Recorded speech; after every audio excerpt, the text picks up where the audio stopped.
Welcome to the Ordinary Guy Garage. I'm Scott, just an ordinary guy. And today I'm going to do a review on my US General 56-inch toolbox. So hang tight.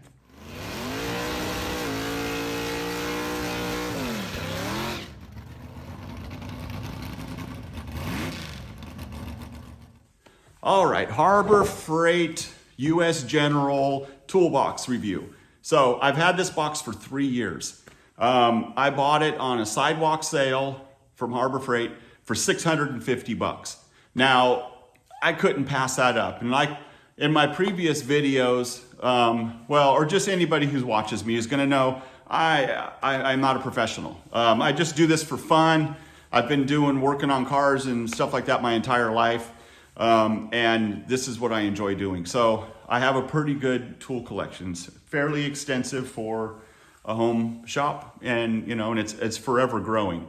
So when it came time when I really needed a box, so I looked around and I saw Husky at Home Depot. Home Depot, I think, also had a Milwaukee box there, and they're good. They're good, but for the price, I couldn't beat it. I mean, really couldn't beat it. And the quality is really nice of this box. The other thing, I looked over at Lowe's and the Craftsman box. Prices have come down on Craftsman boxes, I believe, but so is the quality. The Cobalt boxes, I feel, were too high priced, and they didn't seem to cater so much to the mechanic as just kind of a general purpose toolbox. And I don't know how you would classify this, but in looking at it, things like the larger upper drawer I have here, I have all my sockets in there. You could look at some of my tool reviews and stuff, or toolbox tour. And so this is a heavy drawer. One of the things I was looking at when I'd open a drawer, of course this is gonna act different because it has weight in it, but I just kind of grab it and move it around. Now you can see that it kind of has a wobble to it. And this is where, but the slide's good. And I don't know how much weight that is, but it's quite a bit. And the slide in it is good, but it has a little bit of a wobble to it. The edges here are a plastic clip, which is fine for home use, I feel. If you're using this in a shop setting, that plastic clip might become an issue, and just the kind of shakiness of the drawers itself might become an issue. If you're 8-10 hours a day in and out of your box, but the depth up here, it holds all of my sockets with no problem. I don't have a height issue with it whatsoever. So that worked out really well. My wrench drawer doesn't have the weight to it, but it's again the same thing with that. I had thought about buying the 72-inch one, which is even bigger, but the drawers are really, really wobbly around, so I stayed away from that. I haven't had a problem. Like I said, 3 years. I got a lot of weight in the box. I use it often.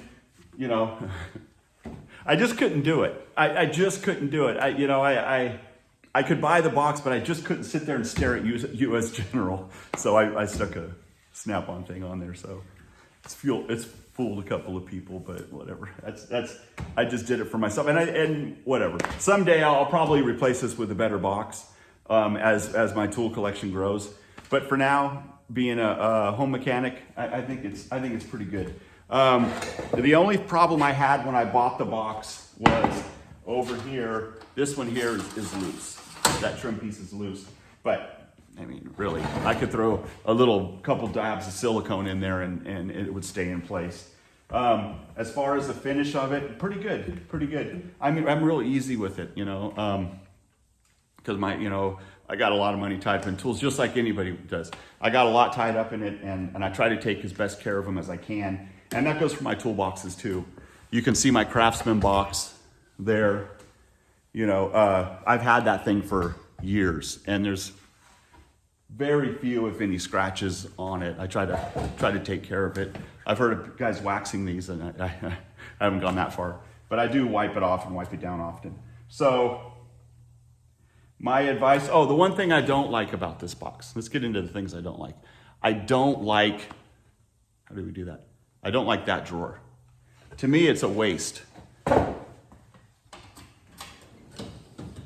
You know, it's big and it's kind of hard to deal with. I mean, as far as like putting things in there, I guess you could put power tools in there if you wanted to, like, you know, but I don't like that. I thought about maybe using it for files, you know, to put some of the records I need to keep for some of my engine parts and tools and stuff, warranties, but I don't really want a filing cabinet in my toolbox. So I would rather have 2 drawers there. If it matched this side right here, I'd be happier, but it doesn't, so deal with it. 650 bucks. I mean, that's a big box. I mean, what does a Snap-on cost? You know, I could probably buy something similar to this used for about $2,000. And you know, someday I may do that, but for right now, this works. 650 bucks, great deal on it. My advice would be, if you're a home mechanic like me, go for it, man. Or if you're a beginner mechanic, or you know, if you're just starting out in your career, man, that's a great way to save some money while you put up some pretty good tools, you know. And if you've seen in my tool review, I don't have much Harbor Freight stuff at all. I mean, I got a few things here and there. Every once in a while, I'll buy a puller, or I was gonna head down there today and buy some snap ring pliers, just because I don't have what I need in my collection. But mostly it's all like Snap-on or Craftsman or the high quality stuff. But the box, I mean, that seemed as a no-brainer. So anyways, like I said, 3 years I've had this box, no issues. It's been great. It's been great, and I'd recommend it to a guy in a similar situation as me. So anyways, thanks for watching. Thanks for subscribing, man. I greatly appreciate it. We're making it. I'm almost to 1,000 subscribers, you know, and that's pretty cool. So, and I owe it to everybody's debt of gratitude to everybody for listening to me. Anyways, so thanks for watching. Make sure you subscribe, get the bell or something. You do notification, and you know, share if you want. I don't know if you want to, but whatever you want to do. And thanks again. I will see you next time.